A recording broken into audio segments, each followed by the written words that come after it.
You're listening to the Ugly Truth Podcast with George and Christina Markoski, your weekly injection of science, insights, and myth-busting. For awesome info and trending content, go to theuglytruth.log. Welcome back to The Ugly Truth. I'm George Markoski. Christina Markoski. And we've got our guest here, Dominic Anfratiato. Actually, it's Domenico Natalino Anfiteatro. Oh, there you That's go. my whole name. Nice Italian name. It's a song. It's a song, is it? Oh, fantastic. Well, welcome, Dominic. Thank you, George. Welcome to The Ugly Truth. Now, I met Dominic probably nearly 20 years ago, actually, funny enough, because I looked up Kefir on the internet. That's right. And it was brand new then. No one knew about it. And I found this website, Dom the Kefir Man. And I was looking on it and I was like, this guy's amazing because you had so much information. I learned so much. And I thought, I'd love to meet this guy. Anyway, then I'm in Norwood at this old bookstore. And for some reason, the book guy, I'm talking to him because I bought a few books on health and I'm always interested in health and science and I read a lot of books. I actually read probably 1 or 2 books a week. So I was looking at my book library the other day. I've got about 8 shelves, just as in bookshelves, just full. Yeah, lots of books. Anyway, I'm talking to the guy. I mentioned you for some reason. And he goes, oh, I know Dom. Do you want his address? Go to his house. I go, his address? I'm not going to just go to his house. He goes, no, don't worry, just go. So Just rock up. I go for a drive and I look at this house and in front on the cement there's the home of the friendly microbe. The abode of the friendly Abode microbe. of the friendly microbe. The door's open, not even closed. No. So I walk in, I'm like, hello. I walk out the back and there you are. And then 3 hours later, I left my kefir. So that's the story of how we met. So I'm really pleased to bring Dominic on our podcast because what we want to do on our podcast with The Ugly Truth is get people that have got a deep knowledge in their certain field and let's distill that knowledge and see how that can help us. So off to you, Don. Sure. Well, it was a real pleasure meeting you that time, George. And you've come over a few more times since then. I remember you losing your grains at one time or something happened and you had to come back to get a resupply, which I'm always happy to do. Yes. So... well, if you want to ask me some questions on Kefir, I'm willing to what I was going to ask to elaborate if you like. Okay, the original milk Kefir grains, because I think they're the oldest. I'd like to find out what's the history. Where do they come from? We don't know much about them except that in the 1900s, 1903, this lady was asked by these Russian physician societies that went to alternative health to find these Kefir grains and obtain them for the Russian people because they were right into kefir or fermented milks, I should say, and they found this man who was a prince, and he had these Kefir grains, but they wouldn't share them with anyone because they were very jealous. They were Muslims, and they wouldn't share them with anyone if they weren't Muslim because they believed that if they shared them with non-believers, these grains would lose their viability. They'll lose their power. So they had to actually use a bit of coercion, and a beautiful lady. It's a beautiful story how they came about to get this prince to give up. And actually, they had to take him to court, to the Tsar's court, eventually, to get him to give this lady these grains, and then from there on, they were sort of spread around the world. Yes, so originally. So that was about 1908. Yep, but originally they came from the Caucasus Mountains around there, correct? As far as we know, before that, we know that they were on the northern slopes of the Caucasus Mountains. But exactly where? Was that the Mongols or? No. They were making kummus, a fermented milk. With a mare's milk. Yeah, because they used to sort of carry their milk around in a sheep bladder or something. No, actually horse leather, out of horse skin. They make great big things. They're huge. Whereas these guys, these Caucasians, they made them in the goat skin bags. All right. And what do? They put the milk in the goat skin bag and then just leave it there. And with the grains, with the Kefir grains. The Kefir grains is the starter culture that you need to make this thing. And I've got them in this jar here. They're a conglomeration of yeast and bacteria that when you add them to milk, they ferment the milk. So they kept these guys in the bag for a day with fresh milk, and then the next day they didn't have strainers, so they just used to squeeze the grains with their hands into a corner of the bag, because these bags had where the legs were, they had little pockets, so they could squeeze the grains in these little pockets where the legs were of the animal, and then they could pour the milk out, the kefir, after it's fermented. Then they just put more milk back in the bag and renew the process. Amazing. So it's a very old tradition. Very old. It's the oldest fermented milk that we know about. Yeah, because I mean, obviously there's been a lot of science about fermented foods and societies that live a long time because of that. Because a long time That's they why the talked Russians about, were very keen to get exactly, it. because they talked about, like, for example, the yogurt eating people in the mountains, the Bulgarians, and they lived a long time and stuff like that. And so What country did it actually originate from then? Caucasus region, probably today is known as Northern Ossetia, probably. I'm not sure exactly. Where is that in the Northern world? Ossetia, actually, there was a bit of a thing happening a few years ago where the Russians were having a bit of a problem there. Ossetia, remember? It's the northern slopes of the Caucasus Mountains between the Caspian and the Dead Sea on the south side. Yep. The So Caucasus it's Mountains. sort of the bridge between Europe and Asia up towards Russia. Yes, it's a boundary between Russia and Europe, actually. That's it, That's the mountains right. are. It's a bridge there, yeah. Yeah, they stretch from the Caspian That's Sea. where it actually So came That's where it those originated from. mountains, you have to cross those mountains, which are quite perilous to get from Asia to Europe. Wow. That was a natural border. Yep. And they were very protected, these guys in this Yes. area. So it was that's why it was kept secret for so many centuries. It was about 1,500 years, Did I the believe. Cossacks At live least near there? 1,500 years they were there for. 1,500 years? With the kefir, making kefir for Wow. at least 1,500 years. Amazing, at least. amazing. Yep. As a matter of fact, when scientists tried to mate the grains with organisms, like they'd extract the organisms from the kefir grains Yep. and then culture them in the lab and then put them together in the milk, and they thought, oh, we can grow the grains from these organisms. They would never grow. We cannot produce kefir grains to this day. So they asked all cases, how in the hell did you just come up with these grains? And they answered them, a gift from God. A gift from A God. gift from Wow. Allah 1,000 years ago. Yep. Because what I'm amazed That's how they were about answered. is it's not just bacteria, but it's actually yeast as well, isn't Bacteria and yeast living together symbiotic. It's a perfect symbiotic. Which It's a is perfect amazing when you think symbiosis. about it. Because normally you either get bacteria or yeast, but you don't get two living together. Yes. Well, in nature you do get a lot of things like beer making. You get yeast and bacteria. Okay, fair they enough. do, but Because they don't yogurt's they don't just create- bacteria, isn't it? But yes, yogurt's strictly bacteria. And that's why it's a lot weaker. That's why you've got to heat up yogurt. Yeah, that's right. But does it grow in the ground? Is that where it No, comes they from? call them kefir grains because they're granular, not because of anything to do with cereal grains. Where did they find them though? Well, In the I've got a river? feeling that God they after centuries of passing down these goatskin bags from one fam to from one generation to the next, something happened. Some magic happened in the bag, where these conglomerations happened with the organisms. They created a little matrix, and they held themselves together. These organisms in that matrix, which formed the grain. I reckon it's over centuries. They probably evolved to stronger and stronger. Yeah. And amazing. there must have been a special bacteria in that area of the world that just had the right spark, the right ingredients, everything was perfect for these guys to create this matrix to cause a formation of these grains. So you need to grow it in the dark though, don't you? What about No. temperature conditions? They like room temperature, moderate room temperature.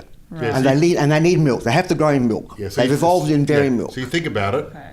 over all these centuries, they had all these goatskin bags full of milk.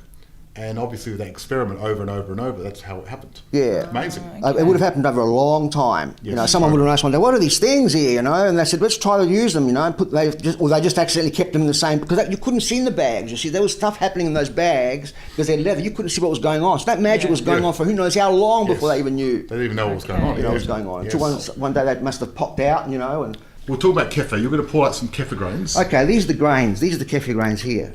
Look at that. Wow. So you notice that looks like a bit of curd, a bit of milk cheese or something. Looks like jelly. Yeah, there actually are. It's a gel polysaccharide. If you notice, there's a bit of slime. I'll actually pull one apart, this one here apart, and you'll notice that there's some strands of slime. See that slime there? Yeah. See that slime? Yeah, I can like see it. spiderweb of slime. That slime Yeah. there is kefiran, sorry. Kefiran. Kefiran. Okay. It's a very beneficial polysaccharide. It's got multi-therapeutic properties. Yep. And Right. the more research they're doing on it, the more benefit they're finding that this stuff has. Wow. It's pretty amazing. So It is. you bought some other sort of kefir as well with you, didn't you? Like an Excuse napkin? me. Waste not, might not. Exactly. Better eat that. Too precious So to when waste. did people discover that it was good for your health? Well, for someone to say, don't share them up with non-believers because they'll lose potency, They must have known it was That's good it. for something. They must have Yeah. known. They Look, knew. it's obvious when you drink kefir, you feel good. Actually, the word kefir comes from a Turkish word meaning feel good. Kaif, Right. feel good. Oh, there you go. So as soon as it got introduched to the West, they all already tagged it with a name that represents what it does to you, Yep. by, physically or physiologically, and that makes you feel good. So that's the Western name. They used to call them in the Caucasus Mountains. The traditional people call them the grains of the Prophet. Prophet Muhammad, I would say. Prophet Muhammad. Yeah. And the drink of the Prophet Muhammad. So one was the grains of the Prophet, one was the drink of the Prophet Muhammad. So do you think They would Muhammad put the actually drank? I don't think so. No. There's no writings about it. Yep, there would have been some writings about it. There's no writings about it in the Quran. There is a bit of wrong information out there that you'll read about. It's written about kefir's been written in the Quran. No, the confusion lies there is when the scientists asked these people, where did you get the grains from? They replied, they were a gift from Allah 1,000 years ago. That's where the myth comes from, or the misunderstanding that it came from the Quran, writings in the Quran. It wasn't. It's actually someone saying that. That's just what they coined. They thought, they must have thought maybe it's written in the Quran. That's why they say that. No, it's not. There's no right literature in the Quran about kefir itself, or about the grains. Mm-hmm. But I have a feeling, and my suspicion, and it's just I had a Christian upbringing, so I heard about manna.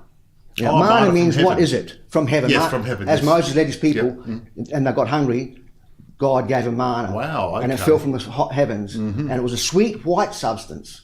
Now, if someone had crocks of milk, and they would have had cows and milk, and manna fell into a crock, and they didn't know, and it started fermenting, and they would have kept it in there, without even knowing it. Maybe that's where they come from. Wow. And then somehow these people found their way to the Caucasus Mountains, who had these grains and these crops from manna falling into milk. That's what I put forward, that question. It could have been manna falling into milk. Amazing. So, what's your story of kefir? How did you find out about it? How did you discover it? Oh, that's an interesting question. In the 70s, I've been fasting since I was a young teenager. I got into health foods and alternative lifestyle. I'll bring you some history, how this started. When I was young, I played football and I hurt my finger and it wouldn't heal. It kept on hurting for months. So we went to a doctor. Our family doctor was a Sri Lankan man, very, very dark man, very, very lovely man. It was blue-black, beautiful Sri Lankan man. Mm-hmm. And he gave me an injection of cortisone, but the pain didn't go away. Now, being an Italian community, and especially from peasant upbringing, when my parents lived in Italy, they were in little villages, they had the local healers. And there was a lady on the road who was a massager, an Italian lady, and my mum brought me there. And she made this poultice with egg white, really frothed up like pavlova, and put the bandage in there, put a bandage in this, gauze in this egg white, and then wrapped my finger with it. She says, leave it on for 7 days. Don't touch it for 7 days. Then come and see me. Mm-hmm. When I took it off 7 days later, it healed. Mm-hmm. And that stayed with me. My mind went, doctor, didn't help. This lady, egg white, helped. Mm-hmm. So I had an understanding about natural healing from that early age. I was about 10 years old. So my grandmother, who lived up to 106 years old, I asked her so many questions because she was born in 1899. She's seen 3 centuries, 1800s, 1900s, and the 20s, because she only died a few years ago, 106 years old. And she used to give me all these answers when I used to ask her, what did you do when you had no medicine? What did you use for this? What did you use for that? When you had a bellyache, what did you do? Like, she told me all these herbs that they used to use. So that led me into the path of alternative healing. So I bought a few books in my early teens, and one book in particular was by a doctor called Larola Parvo, who wrote a book, and many books, one book in particular, How to Get Well. And he demonstrates fasting, juice fasting, herbs, and vitamin therapy, megadosing especially.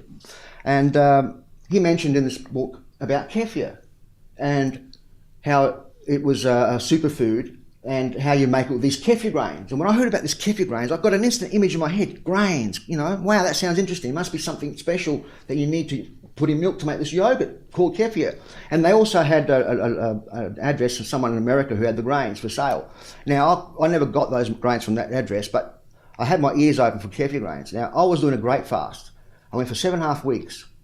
During my 6th week of fasting, every day I'd go to the hills for the purpose of swimming in a weir as part of my therapy. Yeah, wow. There's a weir up the Gorge Road where there was a nice cold, deep fresh water. It was really cold, so I'd jump in there for about 10 minutes, and that was part of my therapy while I was fasting. Yeah, middle of summer though, it was beautiful, really hot weather. It was lovely. When you fast, you get hot anyway. Yeah, you can. Well, you actually get cold too because you're not energy. So this is summer. So when I dry fast, I get hot. Oh, okay. I was going to say, were you just you can. So you weren't eating food for 6 weeks? No, I was eating grapes only. It was a grape fast. Grape fast. Just grapes. So that's like a mono food. It's a mono diet. It's a grape. They call it the lady who came up with it, Joanne Brunt. She cured cancer with it. She was on stage 5 cancer. She was on the deathbed, and something told her to start eating grapes, and she cured herself. And she wrote a book. Wow! In the 1930s. Amazing. Yeah. 6 weeks just grapes. The grape cure. How much grapes do you? You eat from 8 in the morning to 8 at night. You can eat a bunch every 2 hours, and as much as you want. It's up to you.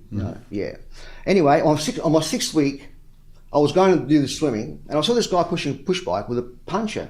So I had an EH station wagon. I said, this guy's you know, in a hot day like that, he's got a punch. He's probably going to walk this bike back all this way to back in the city. You know, so I turned back, said, "Hey mate, you got a punch? You want to lift?" He goes, "Oh no, mate, I just live in the hills here. It's all right. Look, thanks for stopping." He goes, "Come up and meet my wife and have a cup of coffee or something." So I couldn't have a cup of coffee. I was fasting, but I didn't tell him. I didn't tell when I was fasting. I didn't tell no one. You know. Yeah. Otherwise, people ask a lot of questions. Well, plus, even this is in the Bible. When Jesus was fasting, the devil tried to coerce him. Says, you know, why don't you turn those stones into food? You know, if you're God, the Son of God, why don't you turn those stones? You know, you get people automatically. They don't even know they're doing it, and they get possessed, man. And they get possessed. They do. They try to persuade you to eat. I totally agree. I get that. You It's get annoying. that. It's very It's annoying. subtle. Yep. Whenever I give up alcohol or food, people are trying to make me drink or eat. Precisely. Yep. It's unusual, isn't it? Yes. It's human nature, I suppose. Anyway, when I went up to the house, I saw a jar of something like this on the kitchen bench. Right. And I said to them, by any chance, is that kefir on that jar, in that jar? And he goes, how do you know about kefir? I said, I've been looking for kefir for years. He goes, yeah, that's kefir. I said, that's kefir? Wow. So that's where I found my kefir that day. Yep. And that's where I got these guys from, in 1978. Wow. So they're Summer from of 1978. Yep. Amazing. They gave me some that day. Wow. So And we become good friends. They had their own goats, these people. They were self-sufficient. So that's why automatically I thought, well, they've got their own goats. Maybe they know about kefir. So, you know, I never seen or heard about it. What sort of milk can you use for kefir? You can use any mammalian milk. Any mammalian milk? Mammalian milk. Yep. What's the best practices? What about raw versus pasteurized, organic, non-organic? Raw, because... Goat, not goat, yeah. Raw, if you've got your own animals, especially. Yep. Yes. Number one on the list is if you've got your own animal, goat's milk, and cow's milk. But if you really want to go super special, mare's milk is even better than goat's milk. Really? If you can get mare's milk. How would you milk a mare? That'd be hard. Yeah, very hard. So you're milking I only a got very horse. small. Yeah. And camel's milk, as a matter of fact. I heard about camel's milk being anti-cancer. And the thing it does for what is it? What's that one? I've forgotten now. Anti-inflammation, The IBS. kids get it a lot. Autism. How can I forget That's that? what I heard. Yes. So it was on the news. Camel's milk. What would that taste like? Because it seems like it'd be pretty never gross. tasted it. But who knows? I have never tasted it. It But sounds like it would be very strong. it probably would I be. reckon I'd try to get. It might be very I'd like to try some concentrated. camel milk. I'd give it a shot. There's a man in Australia getting wild camels, and he's got them somewhere. Yep. Because he found out the benefit with autism, and he's got a clientele with people with autism, and he's feeding them, you know, supplying them with camel's milk. And I'd love to find that source. I'm going to look for him. We need to find. If you find out, let me know. And if I find out, I'll let Audience, you know. if you know the camel man out in the outback, let us know. Australia. Please. Yes. Anyway, I thought I'd Camel man. Well, we've got the kefir man here. The camel man, the kefir man. So let's talk about milk grains again. So, you know, it's obviously any mammalian milk, and if it's raw in your own milk, it's better. Yes. What are the benefits anyway? Like, Well, from raw milk, you've got the heat-sensitive vitamins that get destroyed, partially destroyed, like All the B12, enzymes, all that, riboflavin, and the enzyme. There's an enzyme particular that gets destroyed. So we've got that problem, and also the curd gets changed a bit. The protein structure gets changed a bit. And funny enough, though, when you do boil milk or cook milk, and then you make kefir, you get actually a better oligoleptic, which means the way it feels in your mouth. Oh, really? A nicer mouthfeel, and even yogurt. Yes, on a pure aesthetic. Because I know when I make yogurt, I boil it because obviously yogurt's not strong enough, but kefir I don't normally boil. Yeah. What I was thinking of doing is actually getting some A2 raw milk, because you can get that stuff. It's on the milk carton. It actually says for bathing purposes only, because it's legal to buy raw milk. That's right. That's how they get away with that. But I thought if I could buy that, which I know a store in town, I could use that. So they've got A2 raw milk now, have they? Yes, Someone? yes. Oh, wonderful. New Jersey cows. They're Wonderful. A2, aren't they? Most of them, yeah. And so that's raw too.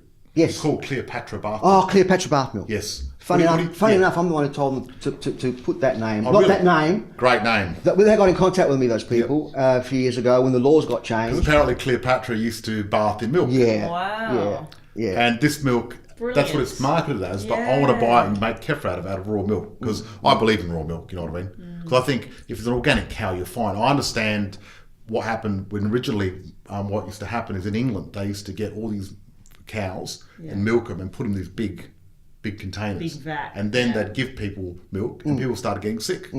Because you had one sick cow there, and that's not it was good. mixed in with everything. Also, people not very hygienic, didn't wash themselves after going to the toilet. pretty That's where the dirty. problems Yes, are. and when the you get udders of the fecal cows were bacteria. dirty. Yes, exactly. That's where you get the problem. And so even fecal bacteria from cows. Yes, And exactly. other animals, That's if right. they've got a bad bug in their gut especially. So then what happened was they decided to pasteurize the milk. And they discovered that if you heat it up really quickly, really high, it kills everything. all the Yeah. bacteria. But the problem is, kills good and bad that's stuff. right.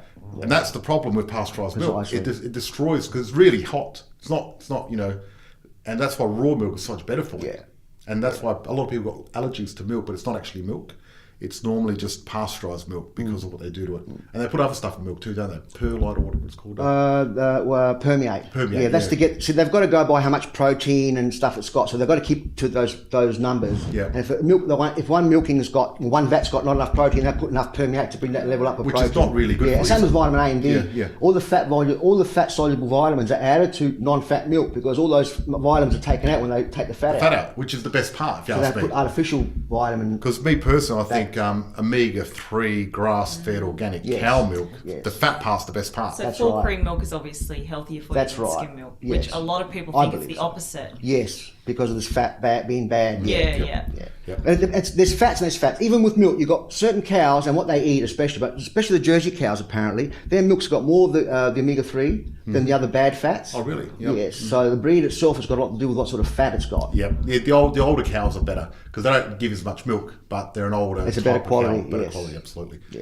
And not as in the age, as in the breed age. type. Yeah, Yes. so what did we discover the other day about those cows that Well, do you the know, A2 milk? well, those cows that you see on the milk cartons, the black and white spots, the Daisy cow, they're actually A1, not A2. Yes. And that protein's Not a pure lot- A1, 'cause no, they're a mixture. It's a mixture, They're yeah. 50-50. But A2, the old style Jersey, cows, especially the ones Jersey that look like cows. the Indian cows, the Jersey cows, they're brown, brown and cows, right?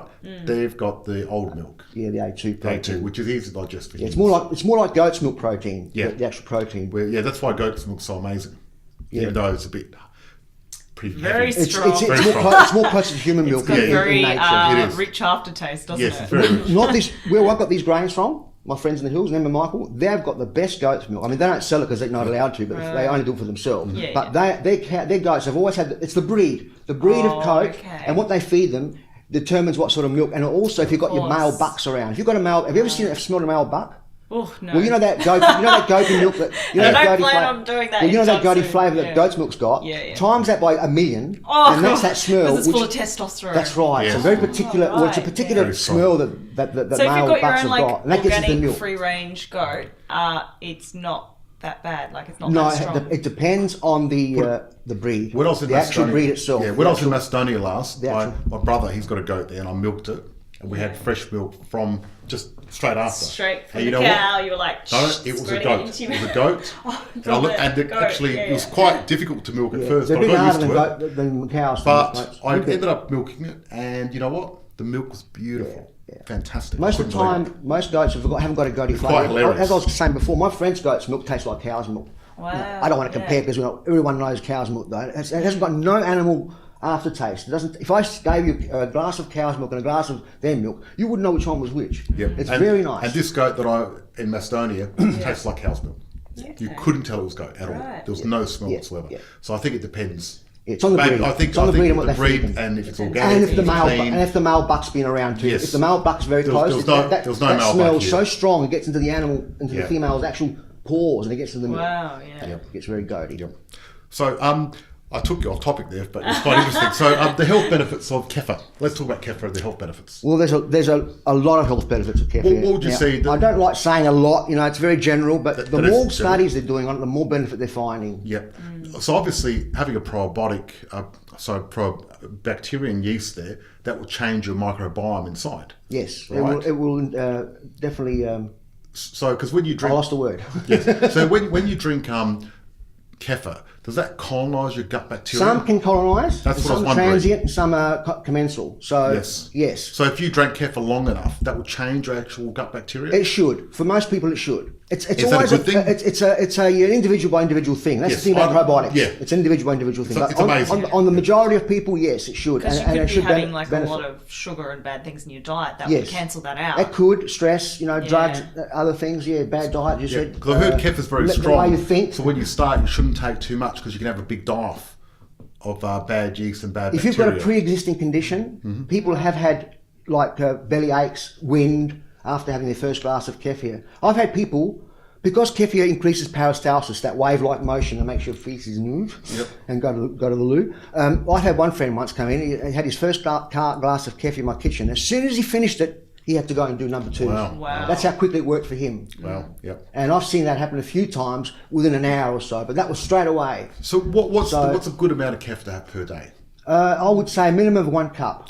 Now, And up to 4 cups a day. you can't have, up to 4 cups, really. That's a lot. Up to 4 cups. That's If you're convalescing, especially, and if you're older, it's better to have a bit more kefir. Yep. And change something else in your diet to put that into your diet. Yep. Because obviously you're getting a lot of probiotics that way. A lot of probiotics, and there's a lot of nutrition in milk kefir. If you have kefir every day, can you get allergic to it? I don't think so. I've So never heard of anything like I've that. heard that if you have You a lot mean of immune eggs, to it, or you mean allergic to it? well, sometimes what they say is if you have eggs, a lot of eggs every single day for a long time, you get allergic to eggs. You That's could. what I've heard. It could, And yeah. Is kefir something like I've that? never heard anything like that. Okay, fair enough.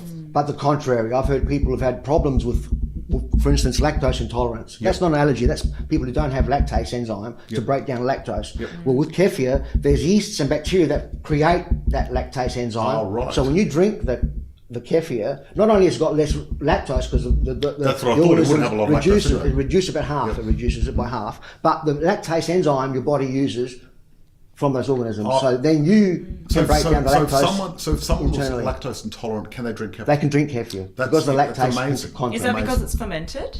The ferment, yes, precisely. The bacteria and yeast, they create the lactase enzymes that lactose intolerant people don't have. Yeah. The lactase enzyme that breaks down And is the that lactose. because obviously it's like sort of digested? No, nothing to do with predigestion. or- It's absolutely because of an enzyme that they produce. Yeah. Okay. They produce this enzyme to break down the lactose So it's That's lactose what it so is. that they free, can use it right? themselves to break down the lactose into its... Yeah. Because lactose is 2 sugars, glucose and galactose, Mm-hmm. right? So the lactase splits it.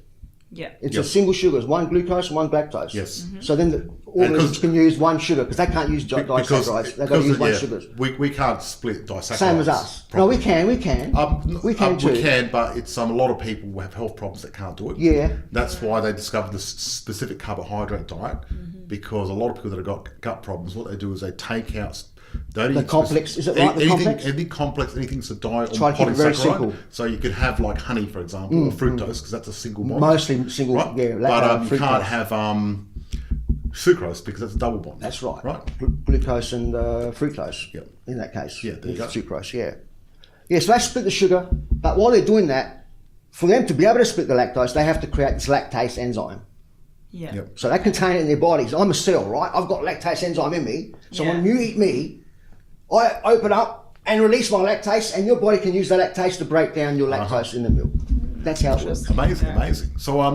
So with kefir, over the years, you've had a lot of people come visit you for kefir. Lots. What's some outstanding stories of people that have cured things or done great things with kefir? Have you got Well, any I can stories? tell from personal experience. Yep. So, that's probably the best way to go. well, for instance, I had in 1997, I contracted ulcerative colitis. Now, you're probably saying, why did you contract ulcerative colitis if you've been taking kefir for so long? Well, I was a naughty boy for a long time. I went through parts of my life where I was really abusing my body. You know, I should be dead many times over how I abused my body in my life. Anyway, what happened is I got ulcerative colitis, and I went to the doctors and I went orthodox because I got scared. I saw blood coming out, I saw mucus coming out, I got a bit scared. First time in my life I got scared, and the first time in my life I went to orthodox. Mostly to get a diagnosis and to try their treatment. Well, they put me on cortisone, I didn't get better. After 3 months I got worse and worse and worse. So They put while I on was in there, cortisone, the actual pills, they gave me it's a bit 35... like, is that like a bit like prednisolone? Prednisolone's the actual form they gave me, prednisolone, Yes, which is yes. of cortisol. Which is cortisone, cortisol, yeah. Well, So how I was much- on 35 milligrams. It's a high dose. day? Yes. For how it's long? a high dose. 'Cause long term. For 3 months. Wow, that's a long And I was time. getting worse and worse and worse on it instead of getting better. And even my specialist got a bit worried. Because You're not getting better. I've heard that those sort of pills put holes in your gut and actually do a lot of damage. More to the anti-inflammatories that they wanted me to be on the rest of my life would have done that. Yep. The anti-inflammatories I wanted to put me on, they really make holes in your gut. Yep. They really wreck your gut.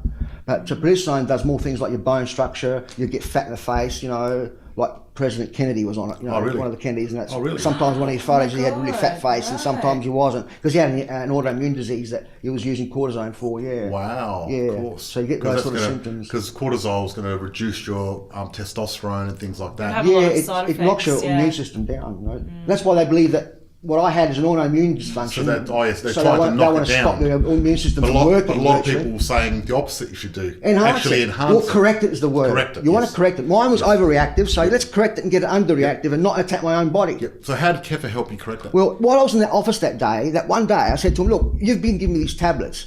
I've got this ulcerative colitis in my S bend, the S colon in the sigmoid colon. Yep. Why don't we try? Do you have enemas of this stuff? Does this drug come in enema form? So I'm putting it topically right there instead of taking 35 milligrams. I'm probably going to take 10 milligrams, but it'll be topically."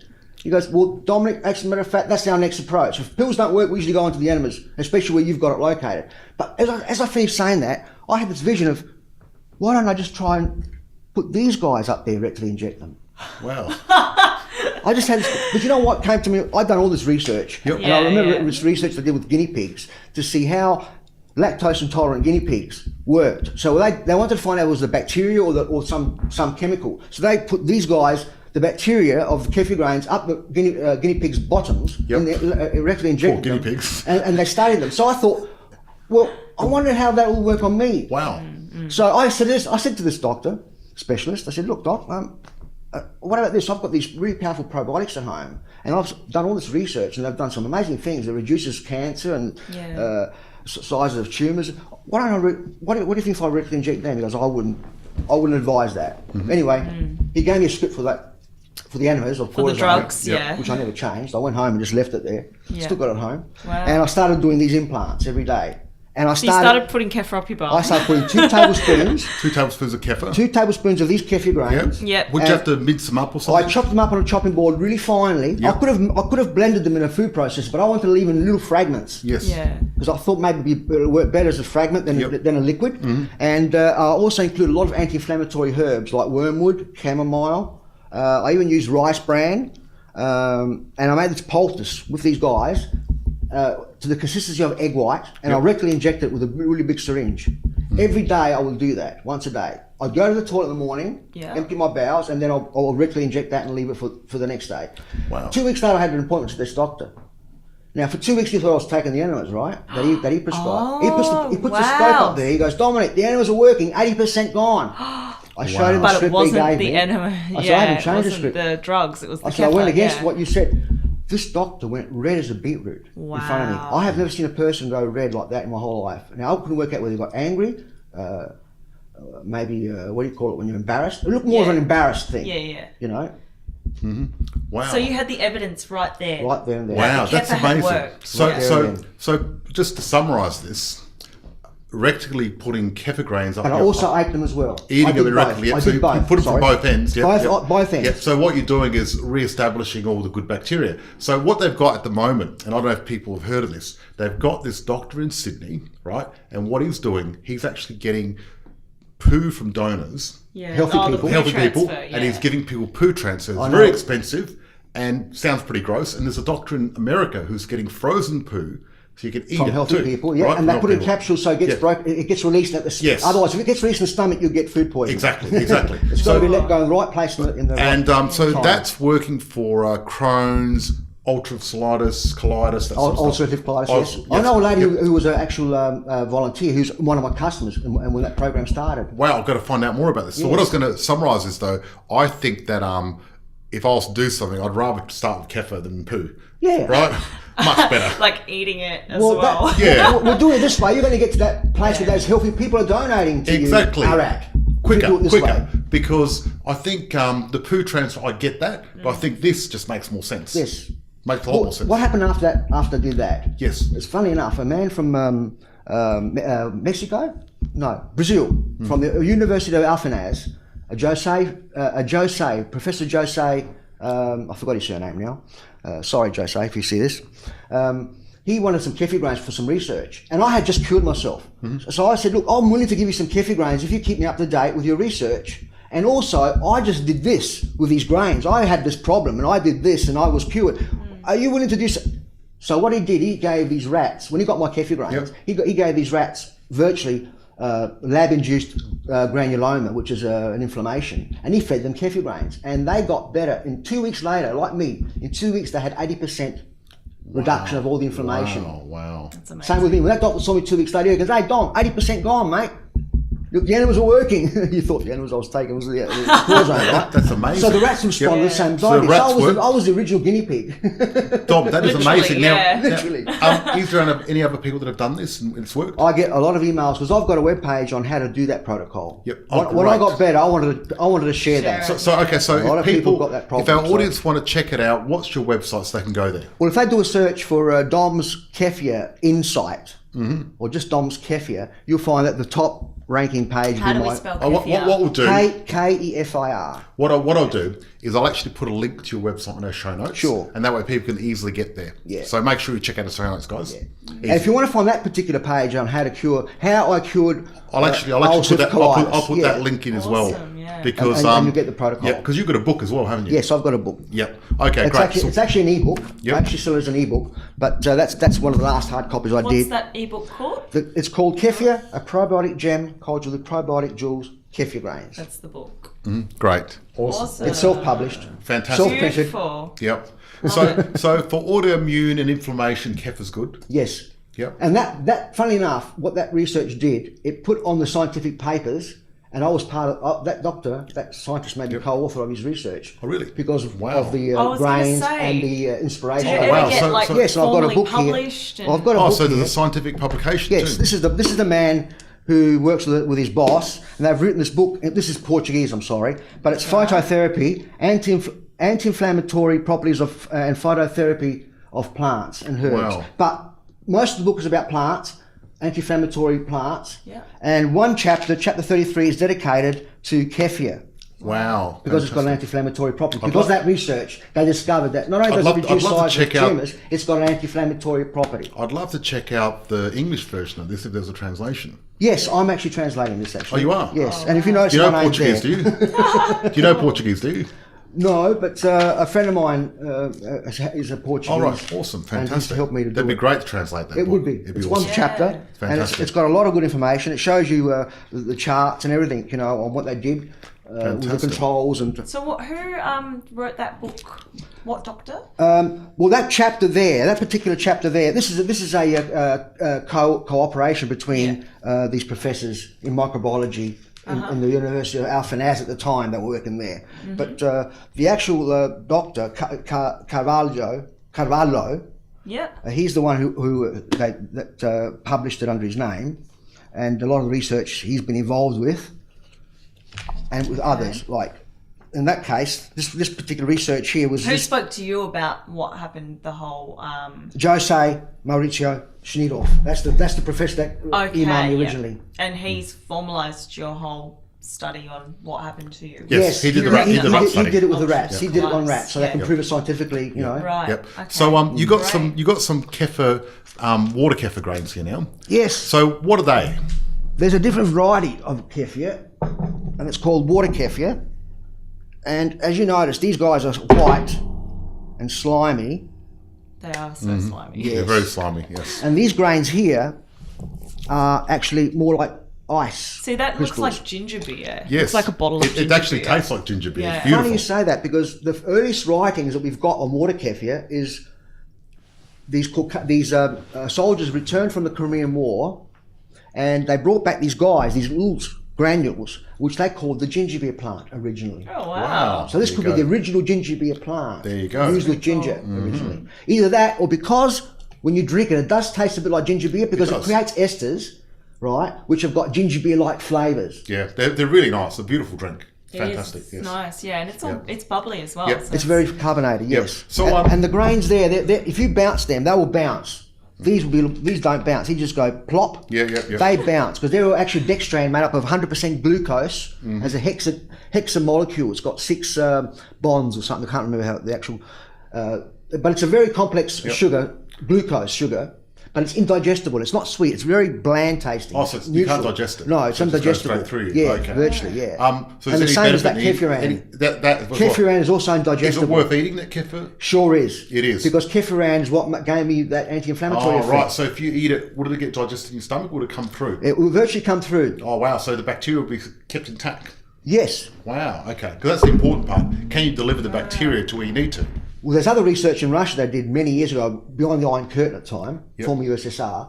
They gave these people probiotics and they gave these people probiotics and Kefir Grains, and they both gave them antibiotics. Mm-hmm. They found that the people who just had the probiotic still got dysbacteriosis, like thrush, and while the people who had the Kefir Grains and the probiotic supplements didn't. Wow. And if they had pre-existing dysbacteriosis, it cured them. Yep. So there's an effect of the grains themselves somehow protecting the organisms, even if they add them with externally, that's at the same time. Wow, even with the They antibiotics. get protected somehow, and more of them get passed alive through the digestive system. Wow. So would kefir stop candida? It should, because there's a lot of candida cousins in there, also called candida yeasts, but they're not the bad one, which that will keep in check. Yep. They'll keep in check. So the compete. What's better, milk kefir or water kefir? Depends. They're different. Okay. That's got more. It's proven to have more therapeutic properties. The milk kefir. The milk kefir, and it's more nutritious. Yep. Whereas this, it's got other benefits, but not as many and not as pronounced. What are the benefits of the water kefir? It's really hard to say. There's not much research out there. Very little research they've done on water kefir. Much more research on milk kefir. It's starting to come out now. A lot of doctors are. A lot of people are starting. It looks a bit like kombucha. You know what I mean? It does. Yeah. So how would you rate kombucha compared to kefir? Again, I would never. They're different. It's like yeah. you and me. Which one's better, George or Dom? Fair enough, yeah. I've got my benefits, you've got your benefits. Because kombucha's got a lot of yeast in it, hasn't it? It's very similar to bacteria and yeast that it's in kefir. They both are symbiotically created. As a matter of fact, they call it SCOBY in kombucha, that film that's formed. Yes. It's also cellulose, glucose, also 100% glucose, cellulose, indigestible. Yep. And it's called SCOBY, symbiotic colony of bacteria and yeast. That's what it stands for. Okay. So bacteria and yeast symbiotically, bacteria and yeast symbiotically, bacteria and yeast symbiotically. All three share the same thing. Right. Now the thing is, though, that pellicle that I was talking about, that film that grows in a kombucha is a byproduct of fermentation. Yep. There's a lot of myths out there saying you need that to ferment kombucha. No, you don't need that to ferment kombucha. That will form whether you've got that pellicle to begin with in the fermentation or not. A pellicle is that film, will form. It's the liquid itself that's the starter in kombucha. Yep. As long as it's alive, viable, fermenting liquid, it will create a kombucha with a new SCOBY on top. Yep. Whereas in this case, these are essential for fermentation. The grains are essential. They're not a byproduct of fermentation, they are essential. That's right. So you're actually multiplying your grains, aren't they you? multiply. And growing them. How do you multiply them? Okay, yesterday when I started this brew, which is a half a cup of raw sugar, 1 teaspoon of molasses, and a quarter of a teaspoon of sodium bicarbonate and ground eggshell. Ground eggshell. Yep. Quarter of a teaspoon of each. Calcium. I had 1 cup of grains there yesterday. Today they've doubled. So they've doubled. 1 day? In 1 day. Wouldn't that grow out of control? But well, they'll only once they've run out of sugar, they can't grow anymore. So when they won't grow anymore, they feed on the sugar, don't yes, they? Yeah. They are all sugar. They are, as I said, they're 100% glucose. Yep. So they've removed the sugar from the liquid and made a grain out of the sugar, which you don't eat. And if you did eat it, it's undigestible. I'm picturing so you leave your Kefir Grains in the cupboard and then you go on holiday and then you come back and your whole cupboard's full of Remember when we went on holiday, Kefir Grains. I put the Kefir grain in water in the fridge to let it rest. Yeah. Yeah, that's what you do. And you also do this. Oh, okay, so it doesn't look grow at this. out of control. You also do this. So look at this. How I made this. This is kefir, pure kefir. Look at that. It looks like yogurt. Kefir is liquid. It's a liquid drink. As you can see, all that's a liquid. Now a lot of people say, "Oh, I don't like kefir because it's a liquid. I like it like a yogurt. I want it to be like a yogurt." How come when I buy kefir from the shop, it's like a yogurt? Because they use artificial starters to make commercial kefir, and they tailor-make the starters to suit the Western palate, who is used to seeing yogurt. Yeah, okay. Right? They're used to yogurt, so they try to mimic that with kefir. And that's why they've got a thicker kefir in a commercial store, because of that reason. Now, real kefir made with real kefir grains is a liquid drink. But to make it thick, how I've discovered a recipe is you use the water grains, your excess water grains. Yeah. So I've got an extra cup there tonight. Yeah. Right? That extra cup I can put in the fridge to sleep and take from that to eat. To get the probiotic benefit from the grains, because that's the best probiotic part of the process is actually eating the grains. It's more powerful probiotics in the grains than in the drink. They're really nice. They're chewy as well. They are. They're neutral tasting. They don't interfere with any flavour. really You can make taste like ice cream with it. anything, It's a natural gelling agent. Look, it's a natural gelling agent. You can make that into So it's a. just like little bits of jelly. What do you put in McDonald's? what's that? I don't What's that know. stuff? Mayonnaise. Mayonnaise, yeah. You can make a probiotic mayonnaise. You can use this yeah. recipe with the mayonnaise flavourings that they use to make mayonnaise, and you've So got a you could probiotic make, mayonnaise that like- will cure ulcerative colitis and reduce cancer. Wow. So Wow. you could make like ice cream. Ice cream makes it. Yeah. I've got a YouTube video on making ice cream out of this recipe here. What you see in What white here. flavour ice cream? As a matter of fact, it's this one here. I made it with durian. You know Look, the there's tropical ice cream fruit there. durian? Green, yes. Yeah, the king Wow. of fruits. I The made it king with of fruits. durian. Wow. Yum. But that's the recipe there. Beautiful. That's virtually the recipe for ice cream as well. That's white sapota. See, that looks like Avocado guacamole. dip. Yes. Yeah. Looks like avocado dip. It looks like guac. Well, getting back to the recipe of using the grain, you're saying, what do you do with the extra grains? Well, you Yeah. eat them. Eat your spare Yeah, grains. yeah. And you can make To a thicker... heal your gut. To heal your gut. And also, one more thing that's very important, recently discovered, is bifidobacteria. The grains have got bifidobacteria. They the do, heck is do that? they? They've got bifidum. Wow, They've got I the didn't realise that. bifidobacteria. It's a special bacteria, very very fussy bacteria.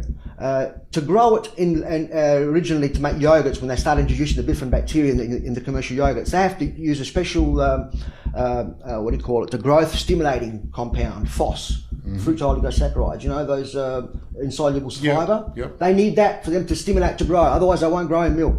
Now, when a baby is healthy and they drink mother's milk, they've got lots of bifidobacteria. All mammalians should have a lot of bifidobacteria, and they get it from the mother's milk Yep, so a lot of kids that because they're have rich in polysaccharides have that been- force these bacteria to grow. Yes, which so is that- hard to do in normal milk to make normal yogurt. And the challenge is a lot of kids don't get breastfed. They miss out on that bifidum, and their whole colony of bacteria is not what it should be. Or once you've taken an antibiotic, goodbye bifidum, and they're So, very hard to and recolonise. Really, very hard. It can be a real challenge. What sort of kefir Well, the recolonise? grains have got the bacteria, but they grains. don't release it. Yes. What are all milk grains or both? Both grains have got the same strains.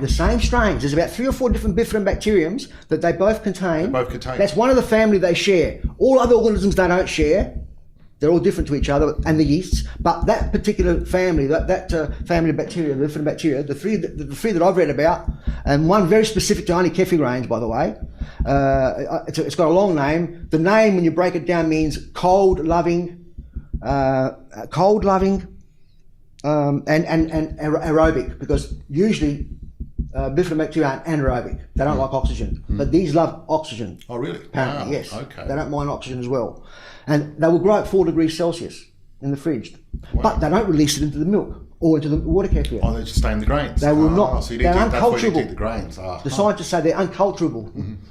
Uncultured That's why they could never discover them bacteria. until recently. Until they could do it with DNA analysis, DNA comparison. That's how they discovered it, through DNA analysis with their data banks. Yep. What? This DNA and that DNA, we didn't know that they had that in there. Wow, look, there's 3 different strains here they found. So it's obviously the only way to quite get that a new... bacteria, sorry, That's all right. It's quite a new discovery. it is a very recent discovery. And it's very About 8 unknown years. at the moment, I guess. In Not many popular people know about culture, it. Yeah. Yeah, so the thing is, I suppose, back ancient societies, traditional societies, always had a lot of fermentation because they needed to, because for the winter they had no choice. No fridges. Yeah. Or even summer. Yeah. No fridges. No fridges. So you had to ferment all your stuff, otherwise it got off. They'll grow And lots now- of one thing, like lots of cabbages in Germany, for instance, and then the way to And make it all preserve them sauerkraut. for That's right. the lean periods is Yep. Or fermentation. up in Northern Europe, they'd get fish and bury them into the dirt and let them go rotten. Yeah. And ferment. With salt. Yeah, Yeah. with salt. So I think that a lot of people now are realising that we've missed out on all our natural fermented foods for a long time, because people go to supermarkets, and when you get sauerkraut in the supermarket, most of it is not fermented. It's just vinegar and salt That's and sauerkraut. right. So it's And not sugar. actually and sugar. It's And not if they good do, for you. and if it is made traditionally, George, they pasteurise it. Yes, They so kill it the kills it bacteria. anyway. Yeah, and the thing is, and you get those gherkins, and in the old days, a gherkin would be full of bacteria and beautiful probiotics, but now you get a gherkin from the shop, and it's not doing anything for you. And me personally, I want to start making my own, and I've heard that the whey from kefir is a really good way of using as a starter culture for vegetables. Yes, that's one way, Yep. using kefir whey. Yep. Yep. But I found a better way. Okay, tell me the better way. I found a better way than whey, because some people don't want animal products. You're a vegan, say. Yep. Yeah. Plus, adding protein, because whey's got a lot of protein, can cause problems with bad bacteria, protein-like bacteria. Usually, bad bacteria usually need proteins to proliferate. Proteus materials are not very suitable or preferable You know, if you can get something away with not using it, use another way. Yep. And that's why I came up with this method. What's I your use the method? actual kefir grains. As in, so you actually use the kefir grains Yeah. to ferment as a starter culture? Yes. So I'm picturing like you've got a fish and you're packing kefir grains on it Okay. now. You can do it Is that way what if you do? want. If you want, but you can use the water kefir or the milk kefir to do that as well. Because you can actually make a Leave it in marinade. I was going to out say of the like a kefir. marinade. Like can do put it that. in what a I've shallow heard, tub. you get the fish and you get the whey, you pour it in a jar, Yeah. leave it out in the room temperature Usually for with 3 or salt, 4 days. because the way people use salt too. The people that use whey for a fermentation, they usually use salt Oh, really? as well. Yeah, Yes. so a little bit of salt, leave it out there on the shelf for So 3 you're or not 4 putting days. it in the Yeah. fridge. No, you're not leaving in it the out. fridge. Leave it out. Again, it's You need to leave it out. room to ferment. temperature fermentation. Right. Yeah, you leave it 3 or 4 days, and it's fermented. And that way, that fish has already been pre-digested, so it's very Under easy to controlled fermentation. Controlled, because the thing is, while You're introducing the right bacteria Yeah, so in the way. the important part, as you said, is the word controlled. That's because right. We really need to introduce the right probiotics there to make sure we get what we want at the end. And not a Because bad bacteria. if you get fish and leave it on your counter for 3 or 4 days, I was going to it's say. going to stink. Yeah, and someone didn't go to the toilet again or toilet before and then touched it, or it could exactly. be on the board or something. Bang. How many days Well, is that will optimal then to leave like food out to ferment in kefir grains? Like if you left it 2 weeks, wouldn't it start growing mold and things like that? Yes, if you don't use salt, you do have a shorter period of storage. Yeah, but if you have salt, it lasts a lot longer. It doesn't will last for indefinitely. Yeah, because they Indefinitely. used to Indefinitely. use salt to preserve To it make before sauerkraut, they had yes. But So I make it refrigeration. without salt. Won't salt kill the kefir? No, what salt does is it inhibits slime forming bacteria. Oh, right. Yeah. We don't want the thing to go slimy and mushy. We want crispy sauerkraut. Yes, yes, crispy yes. gherkins. Yeah. And that's why they use that to stop unwanted organisms Fantastic. from making a slosh out of our Because lovely, beautiful, fresh vegetables. we're embarking on doing a lot of fermented fish and fermented vegetables pretty soon. So this is perfect timing to learn. So would you say about 5 days is optimal then? Well, this is my recipe. let's For hear make- this. and this is the product. This is called Kefir kraut. Right. Okay. It's bright purple. That's made with red cabbage, green Cabbage's cabbage, got even more vitamins Do you and want a stuff in it. napkin? beetroot. It's got beetroot. That's what makes it red, and the red cabbage. Carrot. It's got pigweed, pig face, portulaca. Never heard of it. In summer, you get this. You know the money tree, the jade plant, the money tree that people put in front of their houses. It looks like rings a bell, yeah. a succulent. You don't know the one? Okay. Is that the one with the short little round leaves? That's it, Yes, pig money face. tree. Yeah. Yes, and you know the weed that grows on the ground that looks like that? Yeah. It grows in summer only. It's Yes. it's called pig face. And portulaca is another name, or purslane is another name. It's got two powerful antibiotics, anti-inflammatory. Oh, really? Sorry, I'm going to write this down. antioxidants. I'm going to write this down. What's it called? Purslane is one name. Portulaca is one of the names. Portulaca. Great. I'm As a going matter to. of How the fact, heck do you spell that? portulaca, I know how to spell the portulaca. I'll EU. find it. My friend L-A-C-A. Google will fix it up for me. Right. Yeah. Purslane or portulaca will bring up that plant. Yeah, so that's got that in there. Great. And parsley. That looks sort of like a beetroot cold slaw though. Yes, it virtually is in a way. Yeah. You want to try some? Yeah, absolutely. Can I have a little bit of a Yeah, a taste? little napkin. My recipe is both grains can be used. Yep. So I always use my spare grains. You were saying before, what do you do with your spare grains? Well, Yeah. you can eat them, and that's how you get your bifidobacteria bacteria, by the way. Oh, Getting back to okay. why I Yep, brought yep, that yep. up. Okay. The only way you're going to get bifidobacteria bacteria from kefir is to eat the grains. Uh huh. Let me try it a bit. Yum. That's nice. Isn't that beautiful? It's just like a cold slaw. I was making that commercial in 1980. Beautiful. It's really fresh as well. And really clean. on It's your very palate. clean, isn't it? Fantastic. Love it. I had a Thank lot you. of practice to get that right. It's beautiful tasting. Dom, that is excellent. Exceptional. So I use either type of grains, but at the moment, because my water grains grow so profusely, I've got so many spare water grains, I use 3 tablespoons of water grains to every head of cabbage. Yep. That's what you need to get this thing started. Oh, right. So quite a bit of probiotics there. There's a fair bit. So then I blend the grains, and I chop up the cabbage and whatever other vegetables I've got, and Yeah. put those two in a crock and put it under weight for 4 days. So under 4 days, up to 4 days it takes, and it's ready. So it's very quick fermentation. And then you put it in the fridge after that because there's no salt. Right. So do rely on the fridge with this method. If you don't have a fridge, well then you can use up to 2% salt and that will keep out of the fridge indefinitely. Wow, Right. fantastic. But it'll take much longer to ferment than 4 days. Much Yes, longer. It'll yes. take 2 weeks. Wow, that's amazing. But still faster than normal conventional without adding the grains. That'll always speed up the fermentation process, adding the kefir grains. Well, So I'm gonna there's try it out. kefir in that. There's kefir grains Yes. in it. You wouldn't know it. So you know what? It's the only sauerkraut that contains different bacteria because That's we're amazing. releasing them out of the So grains. We're releasing them by. this is just not- I blend the grains up. Yeah, so to it's just mash. not, so it's just not ordinary sauerkraut. It's not. This is super sauerkraut. Super sauerkraut. Amazing. It tastes better than store-bought. Sure It does. tastes It so does. much nicer. 'Cause I buy the stuff that's I'd love to make some. non-pasteurised sauerkraut from the store, but I really want to make my own with kefir because that's the really way to go. And it's very salty, Yeah. isn't it, the one you buy? Very salty. It's very Yes. bitter. So Stuff in the store. how do you make That's kefir that's cheese? sweet. Kefir cheese, that's a very simple process. I started experimenting in the 80s as well when I had my own goat back then, by the way. Yep. I had my own goat, I had my own restaurant, vegetarian restaurant, and I make kefir with my So restaurant. did you run Clearlight? I ran Clearlight Yes. Cafe, yes, in Yep. 1980 to 1983. Yeah. Yeah. That was a pretty cool And I cafe. introduced kefir. I that, was introduced kefir. that was organic and vegetarian, wasn't It was organic, vegetarian, vegan. Yeah, vegan, yeah. Yeah. Yeah. I introduced So, you'll kefir to Adelaide through that restaurant. I was Wow. making these drinks called the Butterfly in answer to the spider. You know, cola and cream. I made it with dark grape juice and kefir, and I called it the Butterfly. That was a really, wow. really good seller. But I also made cheese back then. And how you make that, getting back to your question, is you get kefir that you normally strain and drink.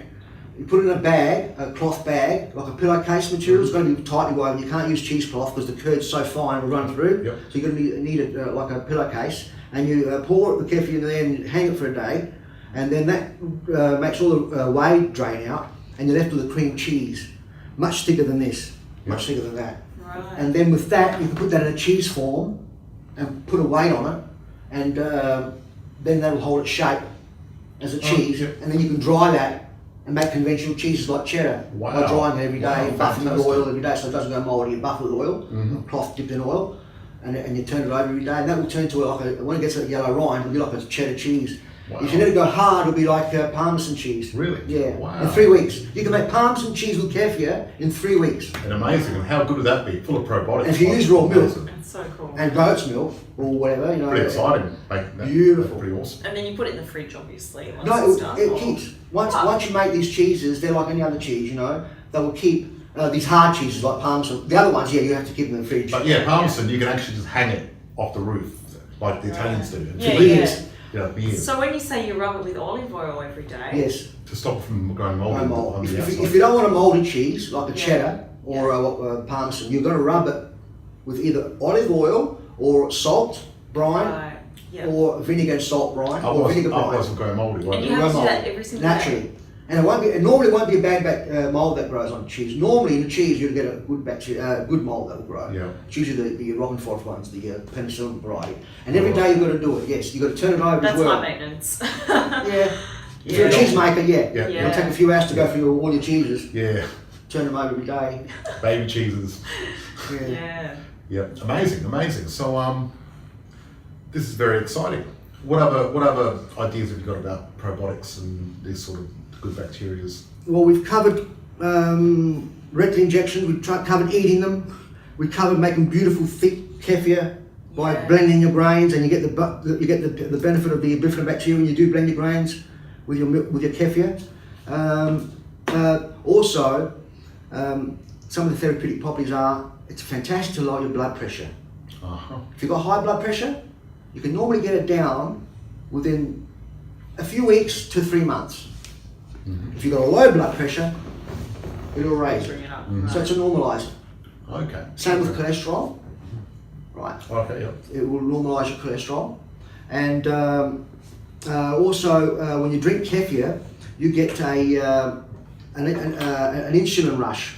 As soon as you drink kefir, your body produces a shot of insulin. Also, it reduces your blood sugar. Yes, Wow. yes. So if you have Okay. kefir with every meal, Yep. it's like putting out the fire before it turns to a big fire. That's amazing, You won't- 'cause- It'll avoid getting diabetes later on in Yes, life. because the thing is, the post-meal spike of glucose is one of the biggest damaging things that can happen to That's you. right. And that would age you as well, wouldn't it? Definitely, because Yes. insulin spikes are the one thing that does damage to all your blood cells and everything else like that. So what you're saying is you can do that to stop that post-meal spike, which Yes. is amazing. So it's preventative. So would It's that, preventative. So over a long term, would that reduce your average fasting insulin rate, glucose. Well, reading. apparently it does. Apparently. I'm going to try that out because Some of the research I've read I test show my it's glucose quite beneficial. often, and it's pretty low, but you know nothing getting lower because I like to get it down to about 3.7.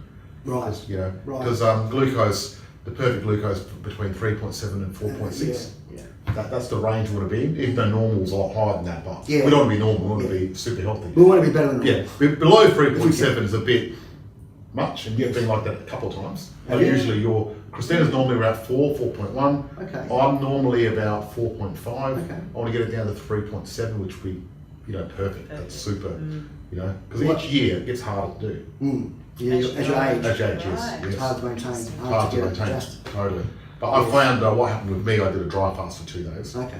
And that really kicked it in and kept it there for a week. Good. Yeah. It's amazing. Yes. To ketosis. Well, kicked me to ketosis, Yeah. but also my blood glucose went down a whole point. Right. So it was averaging 4.9, went down to 3.9 Ah. for about a week. Wow. Fasting, we're talking about fasting glucose. So Yes, yes. The dry fast really worked.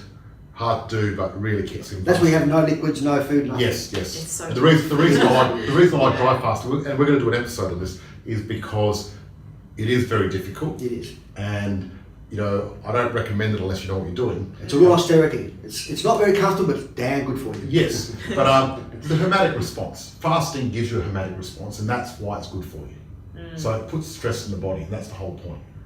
You know what I mean? So it's funny how certain substances, even if you look at broccoli sprouts, they've got certain substances that start with S. I don't know the word. Saffrones or something. Are you talking about phytates or? No, Oh, saffron. yes, I know Yeah. the one you're talking about. Saffron?